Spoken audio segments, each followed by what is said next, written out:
to show you what is in our box this month. If you're new around here, I have a monthly calligraphy and hand lettering subscription box where every month I send a new tool to practice, a new script to learn, and I partner with a guest artist so that you get a new style every month. There's a monthly quote, a monthly project, a monthly workbook, and then each month I also send an assortment of handmade inks and paints exclusive to my subscribers. So I'll leave a link below if you want to check out the subscription. This month for your handmade paints, you're going to get 2 beautiful shades of blue. This is going to be a nice navy blue, and this is going to be like more of a, I feel like it's a periwinkle blue, very shimmery. Both of them are going to be very shimmery.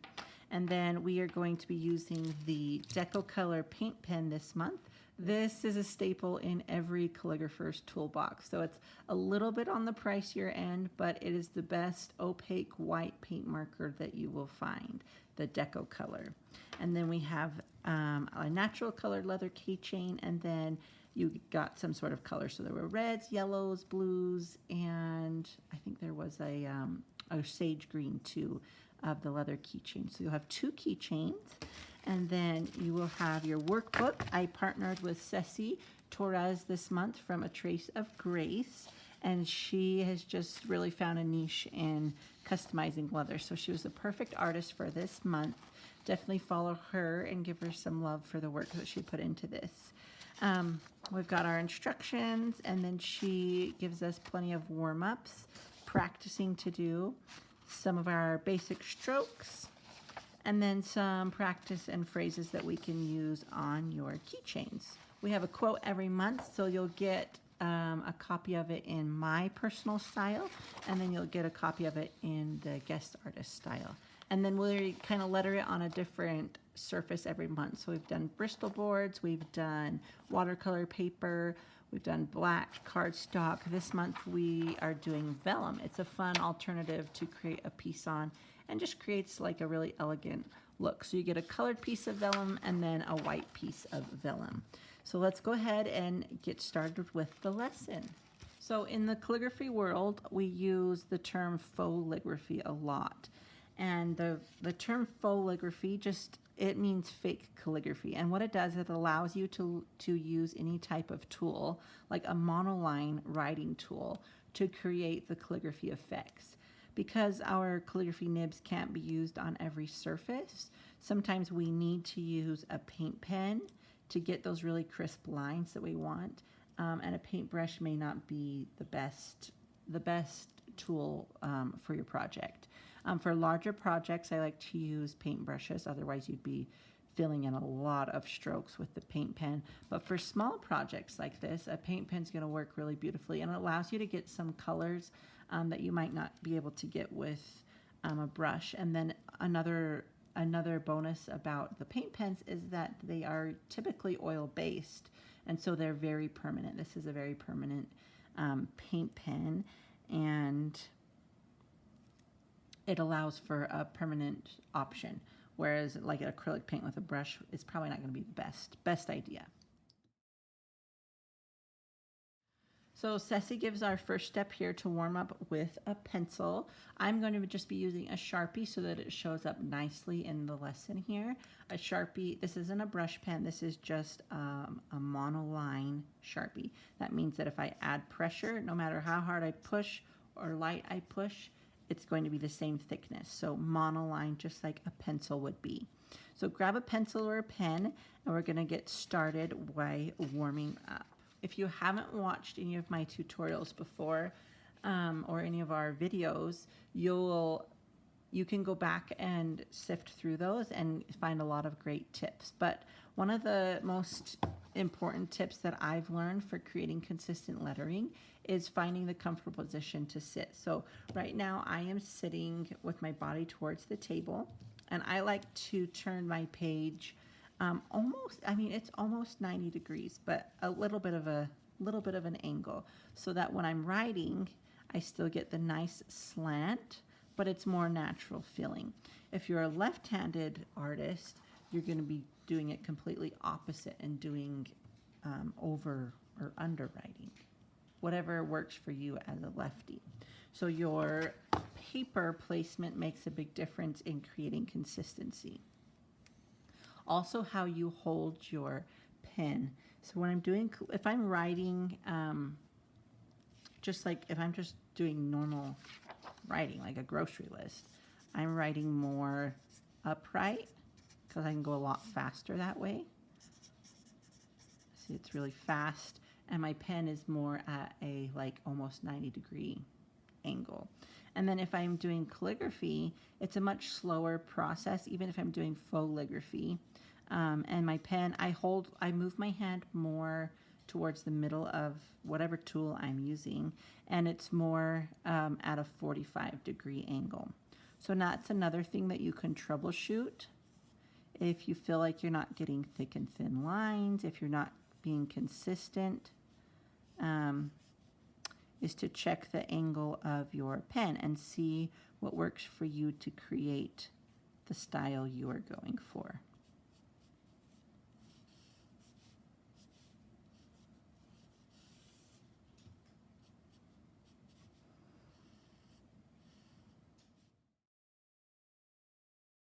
Okay, so looking at the warm-up page, Cecy's put in some arrows of some strokes to practice. So this would be an upstroke. And when you signed up for my email list, when you subscribed, or if you aren't a subscriber, you can sign up for my email list and it will send you a download for the basic strokes and minuscule letters that you can practice even more. Once they're consistent, then you'll find that everything else is a little more consistent. So you want to practice and get consistent strokes. An upstroke, a downstroke. Here is just a good warm-up drill to create consistency. Again, we're using monoline tools. So if you're using a pencil, that's monoline, a regular Sharpie. It means that the nib here is not going to flex. Or however much pressure I add, I'm going to get the same thick and thin. So I can do light, and it's going to be like that. I can do heavy, and it's not going to be much different. So the nib is not flexible. That's monoline. Here's a good warm-up drill. These drills are good for whatever tool you're using, just to get things moving. Of course, trace and then try it freehand. You're going for consistency.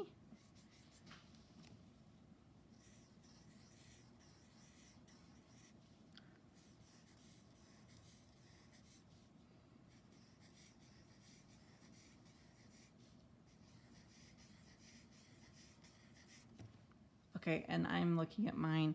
I just was going along and I noticed that mine got bigger as I went. So I'd probably practice this drill a little bit more just to slow down and be a little more consistent. Here's some taller ones.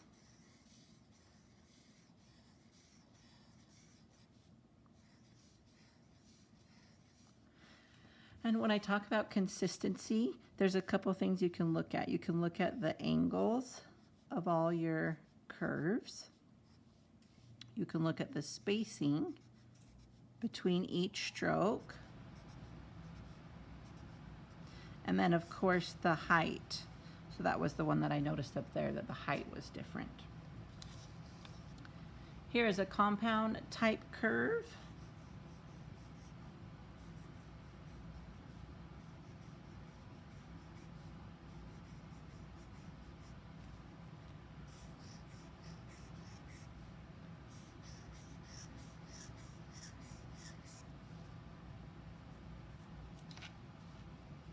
And another fun stroke to warm up with.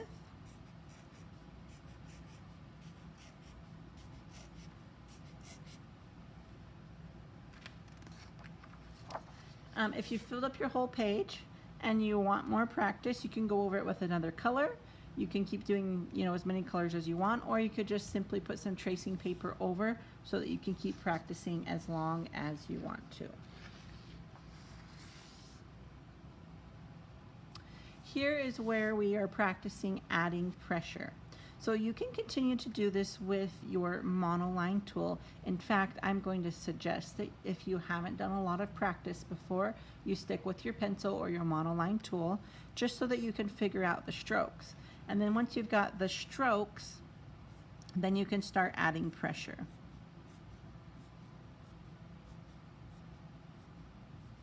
So the downstroke is where you typically add pressure. If you're doing Fauxligraphy with a monoline tool, you can just go back and add that extra thickness. If you're using a calligraphy tool, if you have some from past boxes, you'll just add the heavy pressure to get the thick stroke. Thin strokes and thick strokes.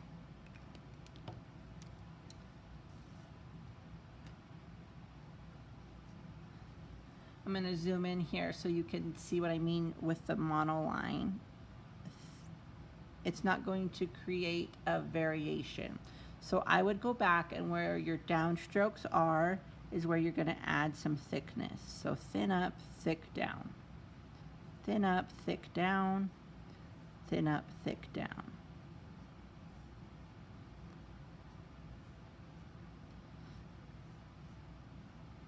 And as I mentioned previously, this may seem like, well, gosh, I should just use my calligraphy tool so I don't have to do that extra step. But in some projects, you truly just can't use your calligraphy tool for everything. You do have to use monoline. And so it's important to know where to add the thickness so that you can create consistency in your letters with whatever tool you're using. We can create beautiful art with just a Sharpie or just a pencil. Even though it's a monoline, we can still create the attractiveness of calligraphy with the thin and thick lines. And that is by thickening our downstrokes. This would be an underturn. Again, I would go back and thicken the downstroke, trying to make that transition as smooth as possible. And another good tip is that if you're doing Fauxligraphy, so I'm going to make this a little bit bigger so you can really see what I'm talking about. If I'm doing Fauxligraphy, so that is like, that's one nib width all across. If I'm thickening the downstroke, it's typically, to keep it proportioned, would be 2 nibs width. So that's going to keep it proportioned. Whereas if I did, okay, there's 1 nib, 1, 2, 3, 4, 5. That's being dramatic, but you get the idea. That's 1 to 5 nibs width, and that's not very proportioned. So a general rule in Fauxligraphy is 1 nib width for your upstrokes, and 2 nib widths for your downstroke, just to keep it proportioned. So go ahead and work your way through these strokes, whether you've practiced them before or not. It's a great idea to continue practicing these with whatever tool you are using.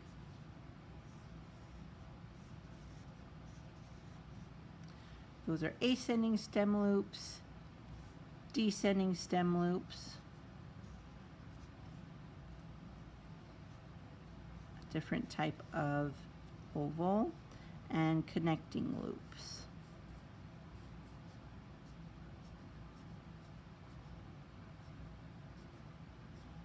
Again, you don't need your calligraphy tools for this, just a simple pencil was going to be great for practice. And then Cecy has got a Fauxligraphy practice for us, step by step. So here we are going to do the phrase, ride your ride, and she is going to give you everything step by step. So you've got the capital R broken down into strokes. That's going to be the capital R, the I, the D, and the E.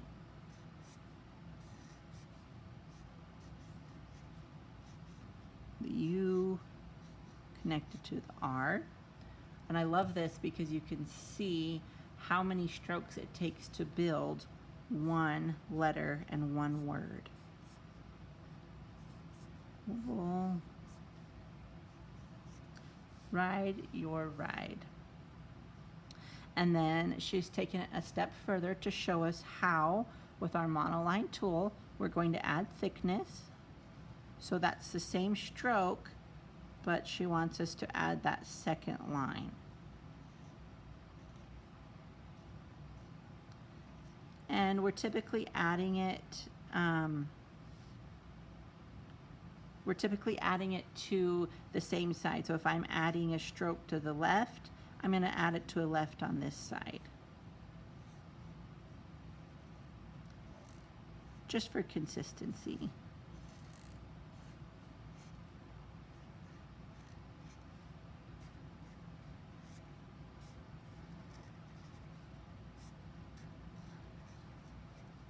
So this is a great step-by-step of where to add the thickness if this is confusing to you. Okay, that Sharpie was dying. Let me see if this one shows up.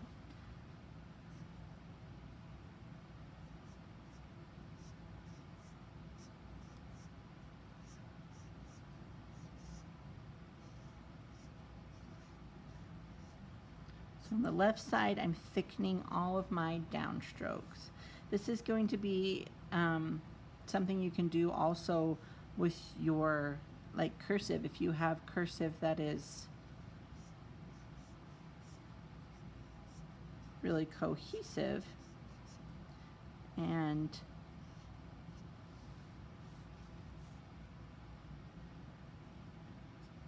consistent, you can go back and add downstroke to your natural handwriting just to add a little variation.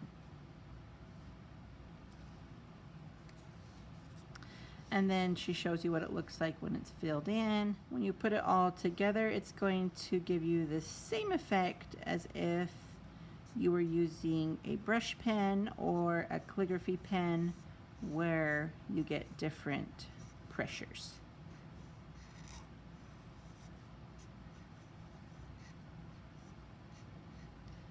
You can see I'm thickening as I go, just because I've practiced this a lot. That's typically what I do, but you can also just do like the skeleton and then go back and thicken everything after.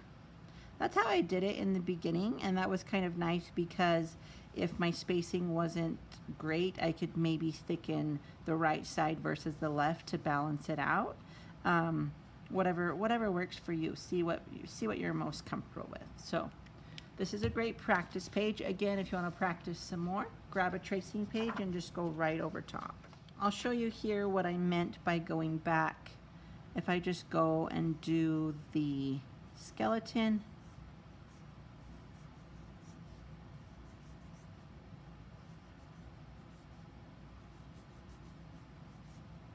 that would be monoline lettering. There's no thick or thin. But now I can go back, and on the downstroke, I'm going to go on the left side of everything.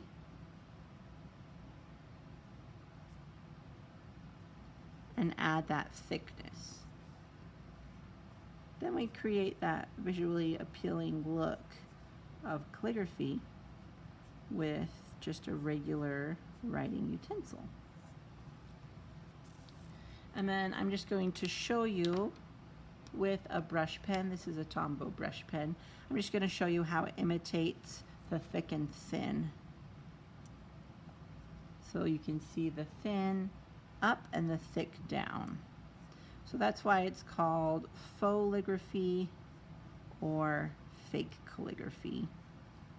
Still gets the same effect, but not done with an official calligraphy tool. So thick and thin is what we are going for.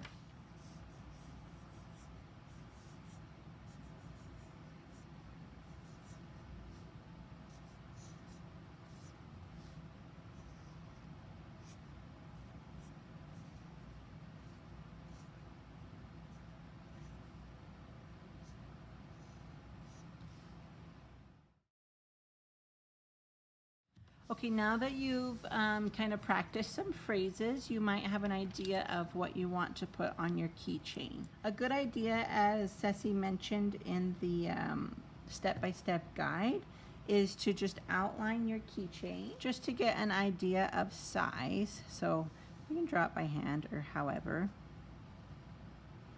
And so in her sample, she did ride on this side.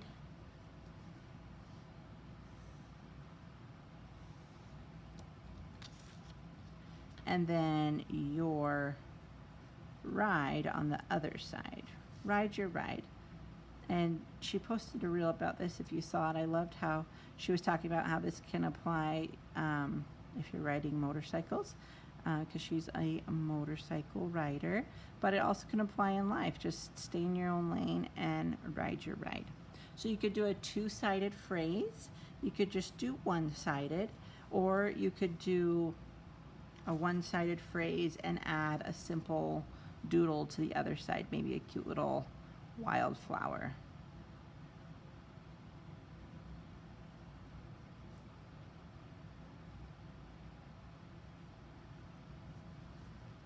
Trying to see how much space we have.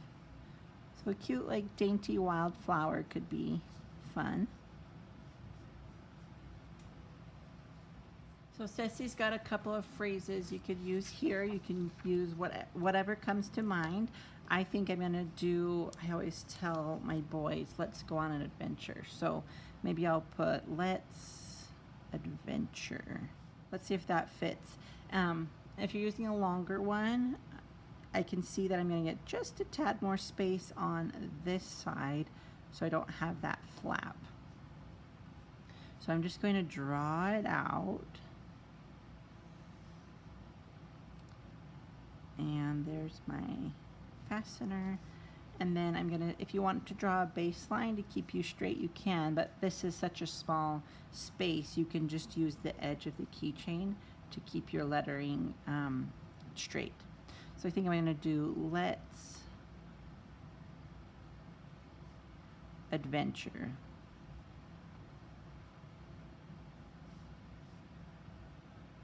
And that's a tiny bit big.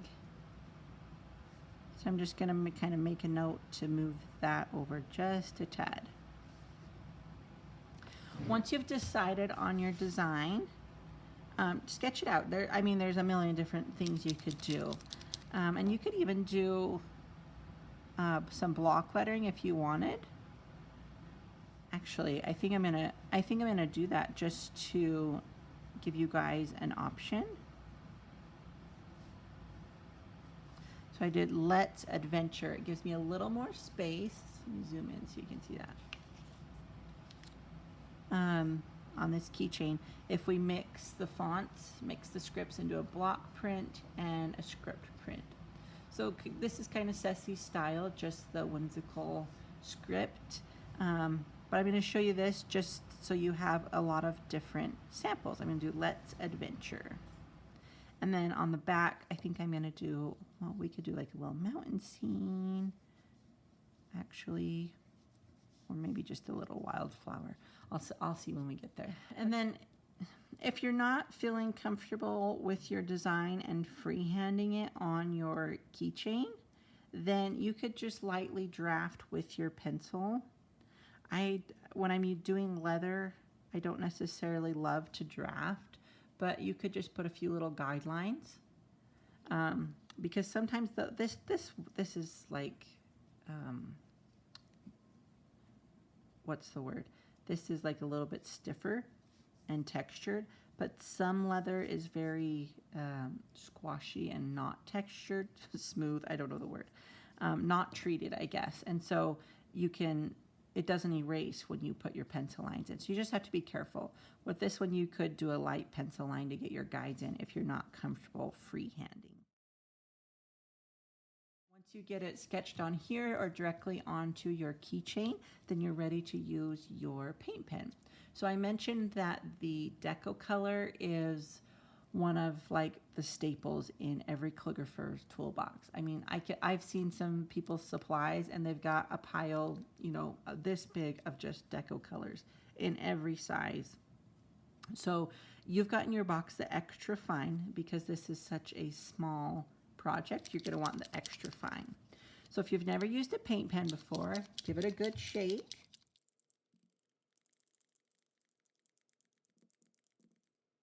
And then I'm going to do it on this dark so that you could see.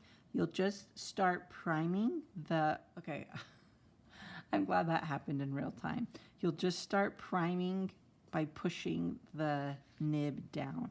Mine was very well primed. As you can see, it blotted out. So when I'm using paint pens, I always prime it on a scratch paper, and this is why. As an artist, let's just be honest, I always have something on my hands. So this is a perfect example of why you always use a scratch paper. So it says right here in Cecy steps, on a piece of paper, add pressure to get a good and steady flow. Do not apply too much pressure to prevent it from overflowing. I didn't apply much pressure. I think that it had been shooken plenty is why I got that blob. But now I've got a nice steady flow. When it stops flowing, then you'll come back to your scratch paper and give it some more pushes to reprime it and get the ink flowing again. So mine's flowing nicely, obviously. So I'm ready to use it on my keychain.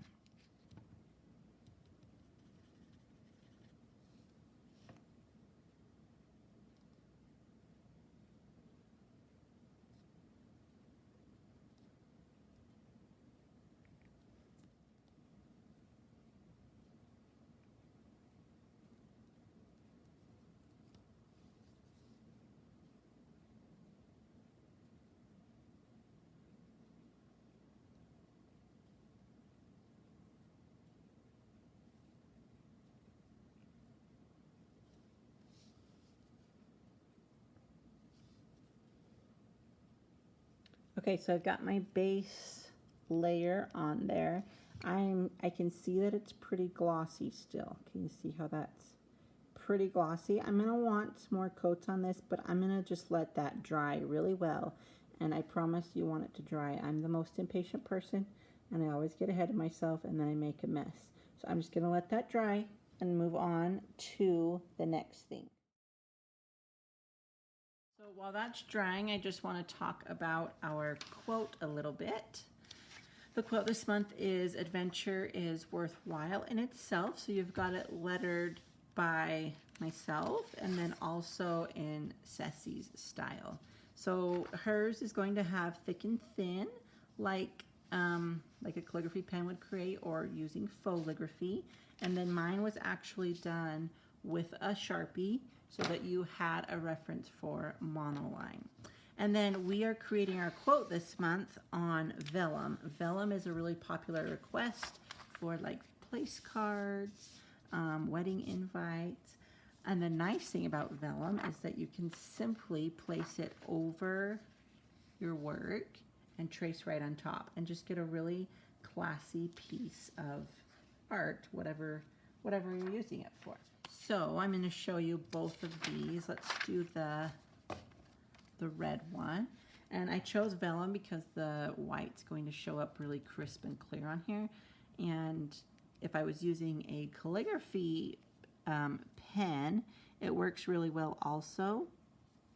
And I would use probably the bleed proof white from Dr. P.H. Martin's. There's also a pen white.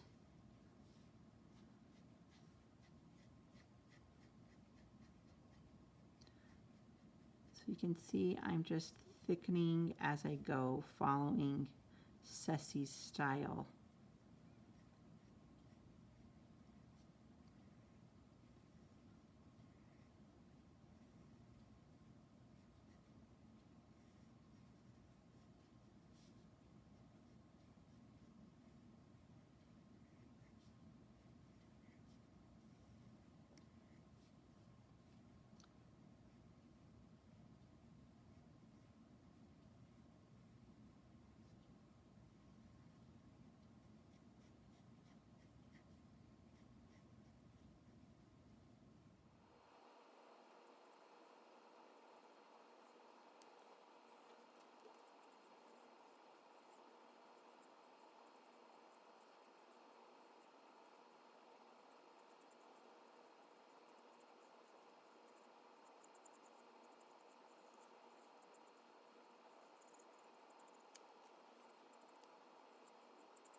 And there you go. Even though it's traceable, it creates just a really beautiful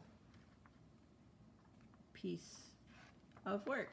And it's going to be similar to tracing paper, but the difference is that it's meant for like a final piece or like a cover piece. So it's going to be a little bit sturdier than tracing paper. And tracing paper often like wrinkles and stuff. This won't wrinkle. This is vellum. So even though it's flimsy, it's sturdier than tracing paper. So I do like vellum for certain projects. If you want to use your other piece, you can try the other style or write out your own style just on the back or wherever you want to use it, and go ahead and trace it. Try it just monoline. Maybe you like monoline. Maybe you have a larger monoline tool you want to try.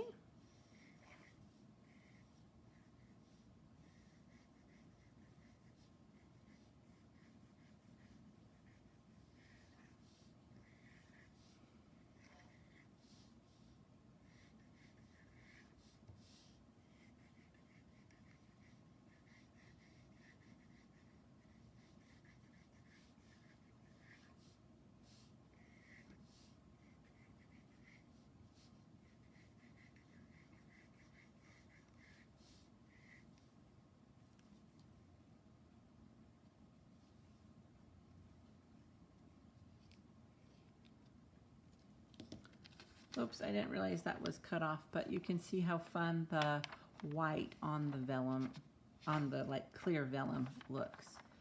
Oops, I had a little blob there. See that? I spilled it when I was rushing. So it is slick, so it's going to take a little bit longer to dry. But the white on the vellum can create a really, really fun effect. And then you can put a colored piece of paper, like if I had a black piece of paper to go behind it, that creates a fun effect. And a lot of things you can do with vellum, so you can even put like a floral paper behind it or just something fun. And then hopefully you noticed how smooth the paint pen writes on the vellum. So that is our quote for the month. Definitely share with us how you decided to use it. And then we're going to sneak back over to our keychains. Okay, this is dry. So I want to add another coat, at least to the script, to really fill in. You can see how that second coat is really giving it a nice, over that texture. Otherwise it just seeps into the cracks kind of.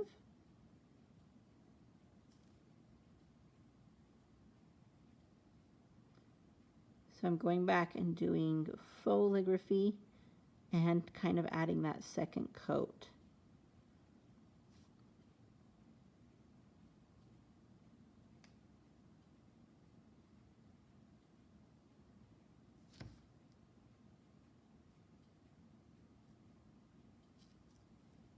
Okay,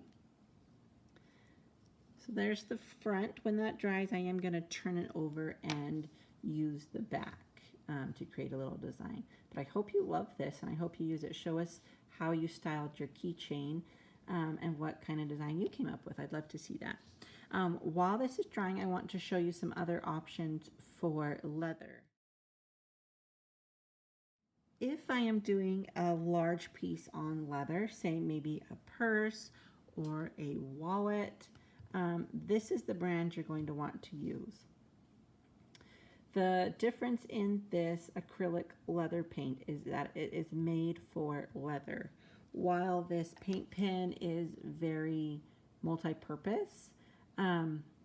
Something that gets like a shoe or a purse, something that gets a lot of use. A keychain would get a lot of use, so that's probably not the right word. Something that gets a lot of flex, so like a bag or a purse that's being opened and closed a lot. This is so small that it's going to stay just like this. It's not going to get a lot of twisting and, you know, that type of thing.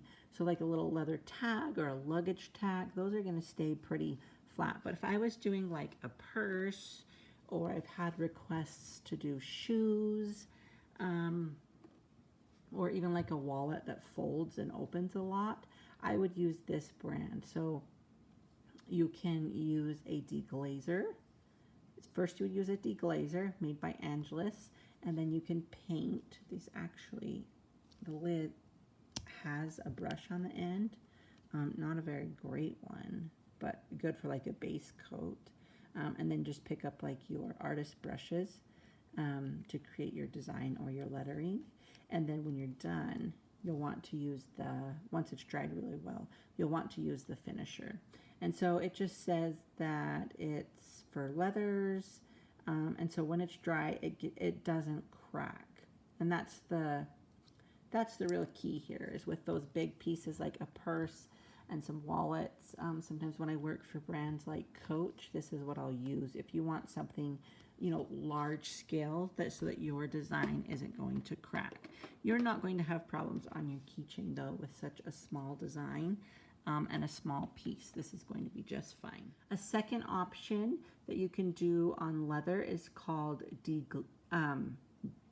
de-embossing or foiling. So if you stay tuned, I'm going to post a second video that obviously I couldn't include a wood burning tool in your subscription box, but I'm going to show you how I'm going to use a wood burning tool to deboss this, de-emboss it, or add foil to it. Hot foiling it's called. So I'm going to save this one and show it to you in a second video. Just if you have those tools handy, I'm going to show you how I use my wood burning tool. It has to have an adjustable temperature to do debossing in leather or to add foiling. Since we're here, I'm going to go ahead and finish this. It looks like this is dry. I'm just going to turn it over and add a fun little wildflower design.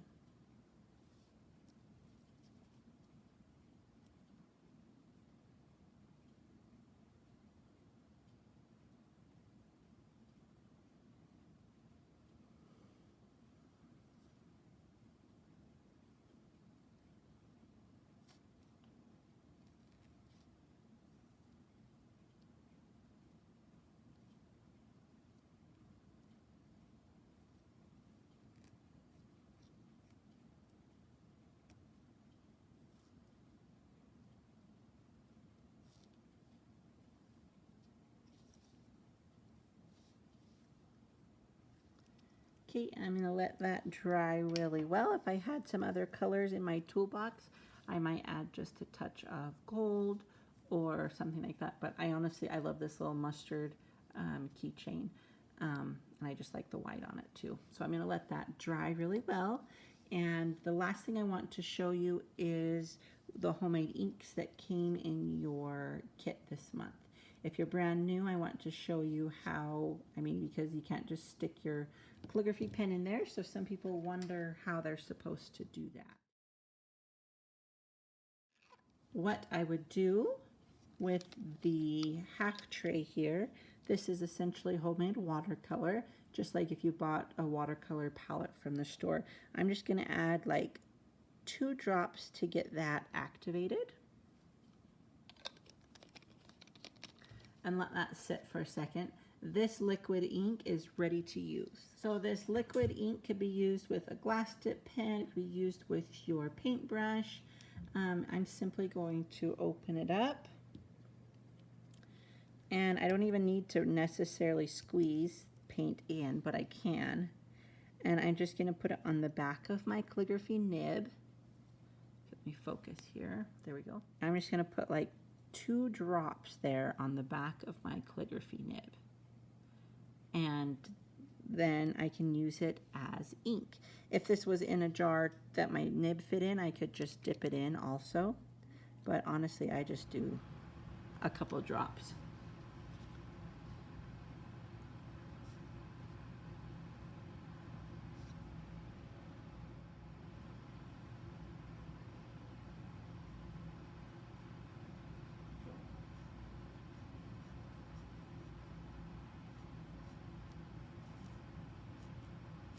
So that's one way to use the liquid ink, is just right on the back of your nib. And oh, I'm obsessed with it this month. Look how shimmery. Okay, it's not quite dry yet. We're focusing again.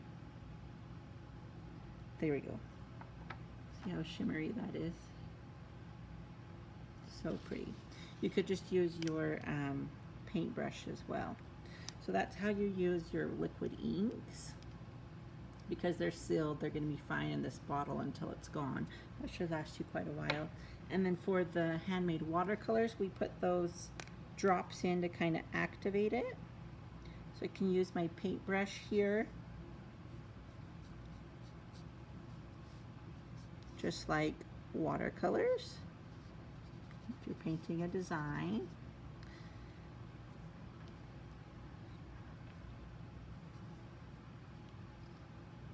Or the same thing, I can put it on my brush and then brush it on the back of my nib, just so it's coated back there. And then I have this darker blue this month that's a pretty shimmery navy.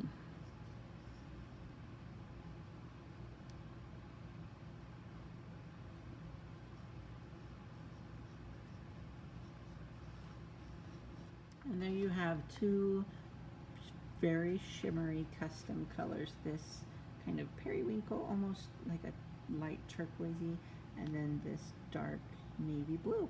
And I love both of these colors. So show me what you do with these. Maybe you want to use them on your vellum for your quote. You could do that. You could put them as you're practicing with your nibs, however you want to use it.